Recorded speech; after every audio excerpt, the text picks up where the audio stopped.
ప్రపంచవ్యాప్తంగా యుద్ధాల వాతావరణం. ప్రభువా నీ రాకడికి గుర్తులేంటి అని శిష్యులు అడిగినప్పుడు ప్రభు చెప్పిన మాట, మీరు యుద్ధములను గూర్చి యుద్ధ సమాచారమును గూర్చి విందురు. ఏంటి తేడా? యుద్ధములేంటి, యుద్ధ సమాచారం ఏంటి? రెండు ఒకటి కాదా? తేడా ఉంది, చిన్న తేడా. యుద్ధాలు అంటే అంతర్యుద్ధాలు, సివిల్ వార్స్. దేశం లోపలే జనాలకి ప్రభుత్వానికి జనాలకి పడక ఉగ్రవాద దాడులని, అల్లకల్లోలం అని, స్ట్రైకులని, ప్రొటెస్ట్లని, ధర్నాలని, ఆందోళనలని, కొట్టుకు చచ్చే ఘర్షణలు ఒక ప్రక్కనైతే, రాజ్యంపై రాజ్యము, జనంపై జనము, పొరుగు దేశాల మీద యుద్ధం చేసుకునే పరిస్థితి అక్కడ. ఉక్రెయిన్, రష్యా, పోలాండ్, బెలారూస్, ఇక్కడ India, Pakistan, India, China, America. ఒకళ్ళ మీద ఒకళ్ళు అందరు రెడీ అయిపోయే ఈ యుద్ధ వాతావరణం ఒకటైతే, భారీ యుద్ధాన్ని గూర్చిన ఒక సమాచారం అన్నాడు. అది మూడో ప్రపంచ యుద్ధం, పెద్ద యుద్ధం. ఈ అంతర్యుద్ధాలన్నీ పెద్ద యుద్ధానికి దారి తీస్తాయని కాదా? గడిచిన 20 సంవత్సరాలుగా మీరు చూసుకోండి, ప్రపంచ పరిస్థితులు ఇంకా దారుణంగానే మారాయా, లేకపోతే పడినట్టుగా అనిపిస్తుందా? మీరు చెప్పండి. పోని మన ప్రార్థనల వల్ల స్లోగా పరిస్థితులన్నీ మారుతున్నాయి అనుకుంటున్నారంటే మీరు కళ్ళు తెరిచి చూడలేదని అర్థం. సరిగ్గా గడిచిన కాలము కంటే ఇప్పటి కాలము ఇంకా దారుణంగానే ఉంది. ఇప్పటి కాలము కంటే రాబోయే కాలం ఇంకా దారుణంగానే మారబోతుంది తప్ప ఏది బాగుపడదండి. మీకు ఇప్పటికీ అర్థం కాకపోతే అర్థమయ్యేసరికి చాలా లేట్ అయిపోద్ది. అప్పుడు చేయగలిగింది ఏముండదు. కాలము సమీపించి ఉన్నది. కాలమును గుర్తుపట్టండి. ఇలా 25 ఉన్నాయి మొత్తం.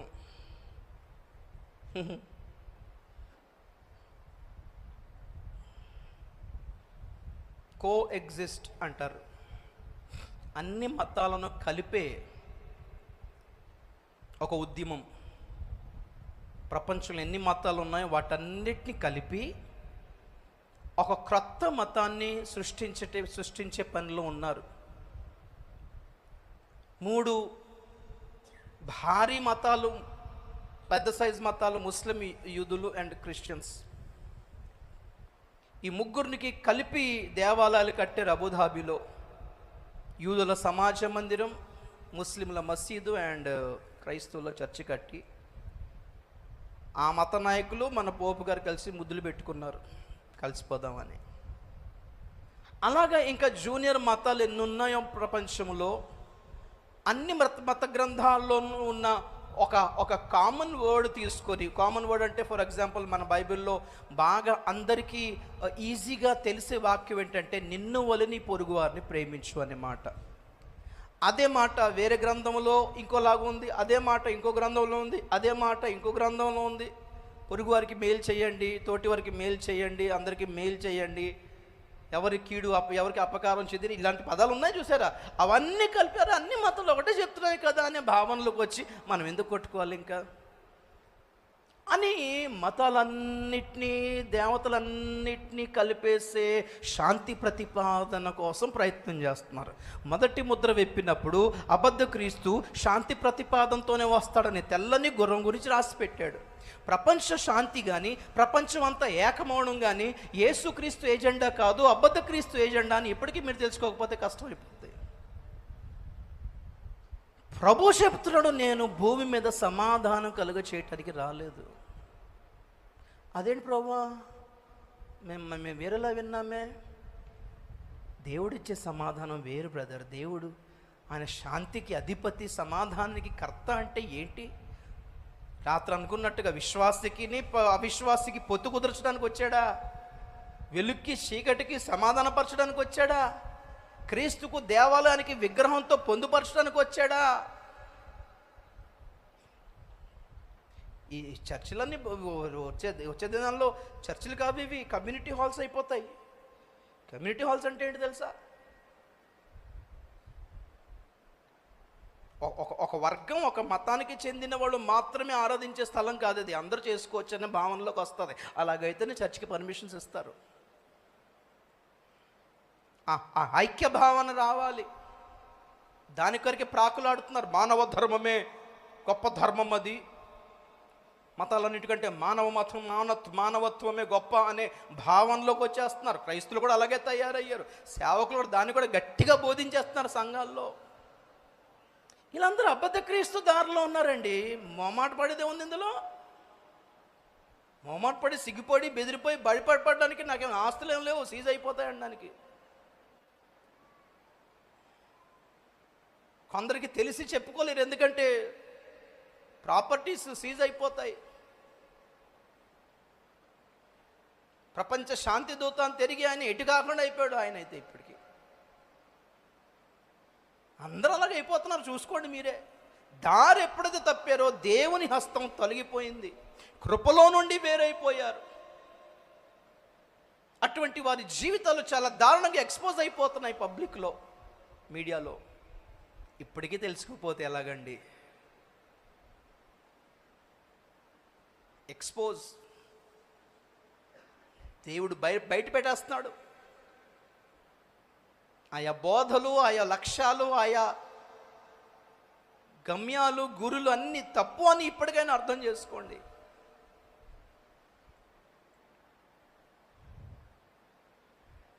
పోయిన సంవత్సరం అంతా ప్రపంచవ్యాప్తంగా గొర్రెలు, చీమలు, చేపలు, కోళ్ళు, పలు ప్రాణులు, జీవులు గుండ్రంగా తిరుగుతుండేవి. చూసారు లేదా? వైరల్ అయినాయి ఆ వీడియోలన్నీ. ప్రపంచ శాస్త్రవేత్తలకు అర్థం కాలేదు, ఏంది గుండ్రంగా తిరుగుతున్నాయి, ఘోరంగా తిరిగి చచ్చిపోతున్నాయి. 12-15 రోజులు, 2 వారాల వరకు తిరుగుతూనే ఉన్న సందర్భాలు. భూమి యొక్క మ్యాగ్నెటిక్ ఫీల్డ్ మారినప్పుడు జంతువులకి లేనిపోయిన రోగాలు కొత్తగా వచ్చేస్తాయి. ఏదో మహాభయంకరమైన కీడు సంభవించబోతుందని జంతువులు చేస్తున్న హెచ్చరిక ఇది. మనమేమో మంచి భవిష్యత్తు కొరకు కనిపెడుతున్నాం, మంచి పార్టీ వస్తుందని కనిపెడుతున్నాం, మంచి రాజకీయ వ్యవస్థ వస్తుందని కనిపెడుతున్నాం. జంతువులకు అర్థమైపోయింది, మనుషులకి అర్థం కావట్లేదు. మనుషులు క్రైస్తువులకు అర్థం కావట్లేదు. ఇవన్నీ సూచనలు బ్రదర్. ప్రపంచంలో జరుగుతున్న ఏ వింత విషయానికైనా సైంటిస్టుల దగ్గర జవాబు లేకపోవచ్చు, మేధస్సు కలిగిన మేధావులకి దగ్గర జవాబు లేకపోవచ్చు, సైంటిస్టుల దగ్గర జవాబు లేకపోవచ్చు, కానీ క్రైస్తవుల దగ్గర ఉండి తీరాలి ప్రియులారా జవాబు. కానీ జవాబు లేకుండా they have no answers, no words. 2004లో సునామీ వచ్చినప్పుడు ఇండోనేషియా 2,50,000 మంది చచ్చిపోయారు, 5-6 దేశాలు కలిపి. అప్పుడు క్రైస్తువులు నోరిప్పల మీడియా వాళ్ళు వచ్చి అడిగారు, ఏంటి సార్ మరి ఇంత ఘోరం జరిగింది, మీరేమంటారు, మీ దేవుడు ఏదైనా చెప్తున్నాడా ఇలాంటి ఘోరమైన సముద్ర సునామీ గురించి? అంటే బైబిల్ చదవరు కదా, ప్రవచనాలు, దర్శనాలు తప్ప బైబిల్ చదవరు కదండి. లేకపోతే బైబిల్లో 4 ఆశీర్వాదాల, వాగ్దానాల 1000 వాగ్దానాలు ఒకటే కంటస్ పెట్టడం వచ్చు. మరి 1,00,000 హెచ్చరికలు ఉన్నాయి, అవి లేవు. మళ్ళీ 1000 వాగ్దానాలే, 1,00,000 హెచ్చరికలు మళ్ళీ పట్టించుకోవట్లేదు. ద్వితీయోపదేశ కాండములో 15 ఆశీర్వాదాలు ఇచ్చాడండి 28వ అధ్యాయంలో, కానీ శాపాలు మాత్రం 75 ఇచ్చాడు. దేవుని స్తోత్రం చెప్పండి కదా ఒకసారి. ఆశీర్వాదాలు 15, శాపాలు 75 రాసుకున్నాడు అక్కడ. అవి పట్టించుకోం మనం. కాలము సమీపించింది. ఇంకా ఏం చెప్తాను, ఇంకా న్యూ వరల్డ్ ఆర్డర్, నూతన ప్రపంచ విధానం, ఇదే కడవరి బబులోన్ అంటారు దీన్ని. 2030 కల్లా ప్రపంచవ్యాప్తంగా ఒక నూతన ప్రపంచ విధానాన్ని తీసుకొస్తున్నారు. ఈ డబ్బులు ఇలా నడవు, డబ్బు కాగితాలు చెల్లవు, ఇంకా డిజిటల్ కరెన్సీ వచ్చేసింది. ఇంకొక 5 సంవత్సరాల పోతే మీకు ఫోన్ ఉండదు, డిజిటల్ ఇంప్లాంట్స్ చేస్తారు శరీరంలో. మీరు శరీరంలో మీరు ఫోన్ పట్టుకోకుండానే మాట్లాడేస్తారు. ఎవడో ఒకటి అన్న బాగున్నారా, ఎలాగున్నారు, ఏంటి రేపు వస్తా అన్నారు, ఏమైంది, రేపు రెడీనా అంటే పక్కడు చూస్తాడు, ఏంటి ఈడికిడే మాట్లాడుకుంటున్నాడు. ఫోను బ్రెయిన్లో కనెక్ట్ అయిపోయి ఉంటుంది చిప్ ద్వారా. Direct signals, AI technology, artificial intelligence అంటారు. సంఘాలలో ఇక సేవకుడు ఉండడు, రోబోట్సే ఉంటాయి. ఆ రోబోట్స్ మైండ్స్లో బైబిల్ అంతా ఫీడ్ చేసి పెడతారు. అదే ఒక మెసేజ్ ప్రిపేర్ చేస్తుంది ఆదివారం. ఆ రోబోట్ మాట్లాడుతుంది. అవసరమైతే ఆ రోబోట్ ఫేస్కి యేసు ప్రభు ఫేస్ పెట్టేస్తారు. సాక్షాత్తు యేసయ్య మాట్లాడుతున్నట్టు అనిపిస్తుంది. సాక్షాత్తు పౌలు గారు వచ్చే మాట, పౌలు గారు మరి కొరింథీకి రాస్తూ అనగానే ఆ రోబోట్ ఫేస్లో పౌలు గారు ఫేస్ వచ్చేస్తుంది ఏదో ఐడియా మీద. My son, my daughter. మనం ఇక్కడ నిలబడి ప్రభు చెప్పినదేమనగా అని అంటాం, ఎందుకంటే మనం ప్రభు కాదు కాబట్టి, ఆయన వేరు కాబట్టి. కానీ ఆ రోబోట్ సదరు ఏమంటుందంటే, నా బిడ్డ, నా కుమారుడా, నేను చెప్పిన మాట జ్ఞాపకం చేసుకో. హెజ్కేలు గ్రంథంలో నేను చెప్పిన మాట జ్ఞాపకం చేసుకో. మత్తయి సువార్తలో అన్నాడు. సరే మీకు ఏమనిపిస్తుంది అంటే యేసయ్య మాట్లాడుతున్నాడు. అన్నీ ఇప్పుడు ఏఐ టెక్నాలజీస్ వలన చాలా జాబ్స్ పోయినాయి కదా. మనుషుల కంటే జీతాలు ఇచ్చుకుంటూ ఉండాలి, నెల నెల సంవత్సరానికి ఒకసారి జీతాలు పెంచాలి, బోనస్లు ఇంక్రిమెంట్లు ఇవ్వాలి, లేకపోతే స్ట్రైక్లు ధర్నాలు. అదే రోబోట్స్ని పెట్టుకుంటే జీతాలు ఇవ్వక్కర్లేదు, వన్ టైం పేమెంటే. ఆ సాఫ్ట్వేర్ కొనుక్కుంటే సరిపోద్ది. నెల నెల జీతం పెంచక్కర్లేదు, వాళ్ళు టిఫిన్ బెల్ కొట్టక్కర్లేదు, వాళ్ళు లంచ్ చేయరు, వాళ్ళు భోజనం చేయవు, వాడికి ఖాళీ కొంచెం 4-5 యూనిట్లు కరెంట్ ఇస్తే సరిపోద్ది ఛార్జ్ అవ్వడానికి. కాబట్టి ప్రపంచమంతా రోబోటైజ్ అవుతుంది, కంప్యూటరైజ్ అయిపోతుంది, ఆర్టిఫిషియల్ ఇంటెలిజెన్స్ వైపుకి వెళ్ళిపోతుంది.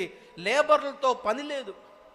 ఒకప్పుడు గొయ్యి తవ్వి మట్టి తీసి అవతలిసి రోడ్ వేసేవాళ్ళు, కాల వేసేవాళ్ళు, కెనాల్స్ వేసేవాళ్ళు.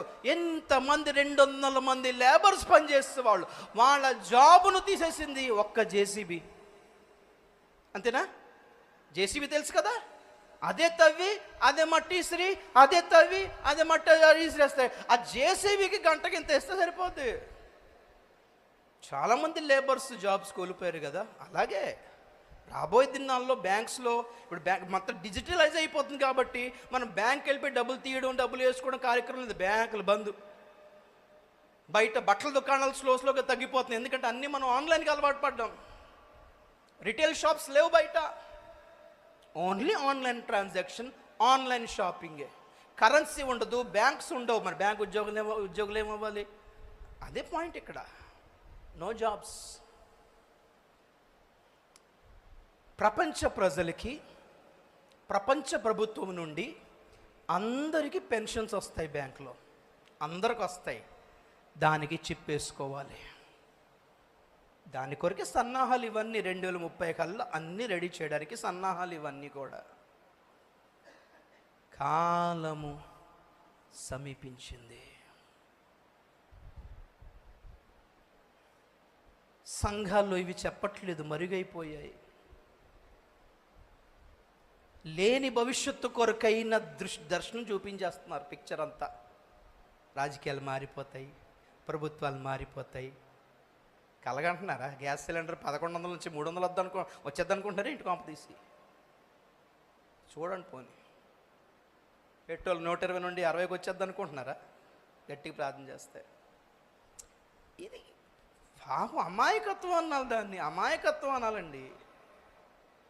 ఈ లోకం బాగుపడిపోతుంది అన్నప్పుడు మనకి వేరే లోకాన్ని దేవుడు ఎందుకు పరిచయం చేయాలి?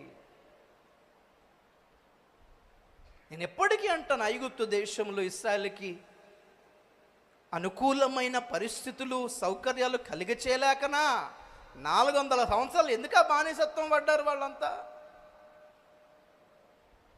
పరిస్థితులు అక్కడ బాగుంటే కనానికి వెళ్ళిపోవాలన్న ఆరాటం వాళ్ళకి ఎప్పుడూకి వచ్చేది కాదు.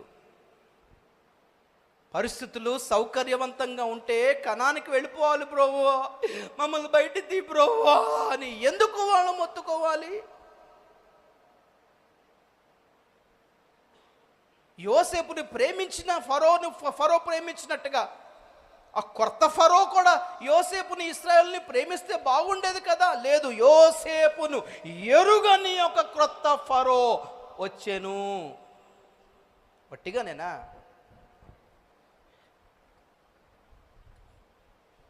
నలభై సంవత్సరాలు అడవిలో ఉండి మోషే వచ్చి ఏమన్నాడు? హక్కుల కోసం పోరాడా. వెళ్ళిపోవడానికే బయలుదేరారు. సౌకర్యాలు కల్పిస్తానన్నా ఉండలేదు వాళ్ళు.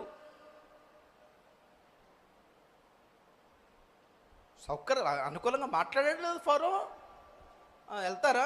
త్వరగా వచ్చండి అబ్బాయి, మరి భార్య పిల్లలు ఇక్కడ ఉండండి, పాపం వాళ్ళు అలసిపోతారు దారిలో, మరి మీరు పురుషులు వెళ్ళరండి, లేదు ఇక్కడే చేసుకోండి, ఆరాధన అంటున్నారు కదా, ఇక్కడ చేసుకోండి, ఇక్కడ ఈ ఊర్లో చేసుకోండి, మా దేశం బాగాలేదా? అవసరం ఒక గ్రౌండ్ మీకు పర్మిషన్ ఇస్తాను, ఒక స్టేజ్ కూడా నేనే వేస్తాను, నేనే చీఫ్ గెస్ట్ వేస్తా అవసరం అయితే. ఎన్నో ఆఫర్స్ ఇచ్చాడు అనుకుంటున్నారు. ఇస్రాయేల్ ఏమనుకుని ఉండొచ్చు? భలేగండి, ఇదంతా బాగుంది, మన ప్రార్థనకి మంత్రి గారు వస్తారట. వామ్మో,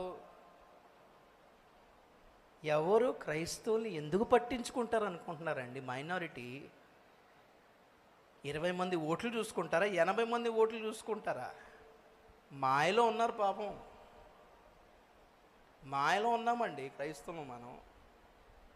రాజకీయ నాయకులకి మనతో సంబంధం ఏముంది? నేను ఇప్పటికీ అంటాను, 99వ సంవత్సరం 1999వ సంవత్సరంలో గ్రాహం స్టెయిన్స్ చనిపోయినప్పుడు ఒరిస్సాలో ఏ గవర్నమెంట్ ఉండేదో చూసుకోండి, వెతుక్కోండి మీరు. 2008వ సంవత్సరం 2009వ సంవత్సరంలో ఒరిస్సాలో భయంకరమైన ఉచ్చకోత వచ్చినప్పుడు కేంద్రంలో ఎవరి సర్కారు ఉండేదో చూసుకోండి ఒక్కసారి, మీరు చూసుకోండి ఒక్కసారి.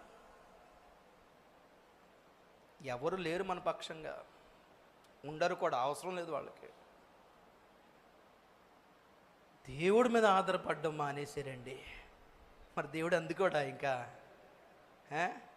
ఎవరు కాపాడతారని ప్రయత్నం చేశారు, అదే జరిగింది అక్కడ యేసుని సిలువేసినప్పుడు ఏం జరిగింది? మాకు కైసరే మాకు రాజు అనగానే ప్రభు ఉన్నాడు, అలాగా ఓకే బాయ్, వెళ్ళిపోయాడు ఆయన. ఏ కైసరు మమ్మల్ని కాపాడుతాడు అనుకున్నాడో ఆ కైసరే టైటస్ని పంపించి 11 లక్షల మంది యూదులను చంపేసి యెరూషలేమును స్వాధీనం చేసుకున్నారు రోమియోలు. ఆ గవర్నమెంట్ నమ్ముకున్న యూదులందరూ చచ్చిపోయారండి, పారిపోయారు, ఫెరార్. ఇదే జరుగుతుంది. అప్పుడు చచ్చిపోయిన వాళ్ళందరూ దైవికమైన హతసాక్షులేం కాదు. పొద్దున్న చెప్పాను, శ్రమలు వేరు, శిక్ష వేరు. శ్రమ పొందుతున్నారా, శిక్ష పొందుతున్నారా చూసుకోండి. నీతిగా బతుకుతుండగా కష్టం వస్తుందంటే అది శ్రమ, దైవికమైన శ్రమ. తప్పు చేసి శ్రమ పడుతున్నారంటే అది శిక్ష. తేడా ఉంది. కాలము సమీపించింది.